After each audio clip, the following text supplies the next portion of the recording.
لاعبين كتير وفي اموال كبيره جدا. الدولة بتغطي جانب كبير جدا يبعد عنه المستثمر العقاري المصري لأنه ما بيكسبوش، والمطور العقاري بيبعد عنه. فالدولة النهارده بتغطي النقص في السوق في شريحة من السوق، وهي شريحة مهمة جدا، وهي شريحة الشباب والمحتاجين والفقراء.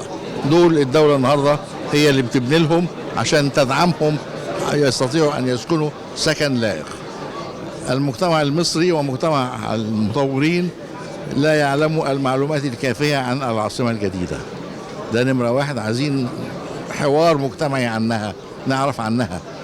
نمرة اتنين، النقطة الثانية إن الدولة عندها أزمة اقتصادية شديدة، والنهاردة مش عايزين هذا المشروع يضيف إلى هذه الأزمة. من المؤكد أن هذا المشروع هيصرف الأول قبل ما يجيب فلوس. طيب عايزين دراسة جيدة من الدولة، هيصرف قد إيه، هتيجي الفلوس إمتى، عشان نقدر نعرف أن هذا المشروع مش هيضيف إلى الأزمة الاقتصادية اللي كلنا بنعاني منها أزمات أخرى. الحاجة الثالثة، هناك كلام على أن في قروض هتيجي من الصين، ولا نعلم تفاصيل هذه القروض، ولا نعلم هتعمل إيه بالظبط الشركات الصينية وحجم هذه القروض. اللي أنا عايز أقوله على الدولة أن تكون محتاطة. أدينا شفنا الدولار غلي 15% من كام يوم أو من، وهيغلى كمان مرة ثانية ومرة ثالثة ومرة رابعة. فما اجي تسد القرض ده هسده بدولار غالي جدا. هل احنا حسبنا هذه الحالة في معادلة الاقتراض النهاردة لمدينة جديدة؟ هناك علاقة جيدة جدا بعد ما جه الرئيس السيسي لرئيس الجمهورية بين مصر والخليج. الخليج تقوده المملكة العربية السعودية. نحن محتاجين إلى الاستثمارات بتاعتهم. خدنا منهم قروض كفاية، خدنا منهم منح كفاية.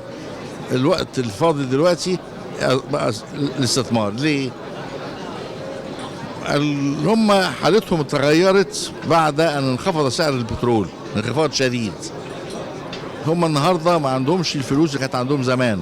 هم النهارده لأول سنة يحدث عجز في الميزانية في المملكة العربية السعودية. فيصعب عليا ان انا اقول لهم انا عايز فلوس وما اردهاش، تبقى عيب. لكن احنا عايزين استثمار من الجانب السعودي، حكومة او افراد او شركات، مع الجانب المصري حكومة او افراد او شركات، ينشئوا مشروعات او يوسعوا مشروعات بتجيب عائد. الجانب السعودي فلوسه موجودة وخد عليها ارباح، والجانب المصري شغل عمالة في المشروعات الجديدة وخد عليها ارباح، حسن اقتصاده.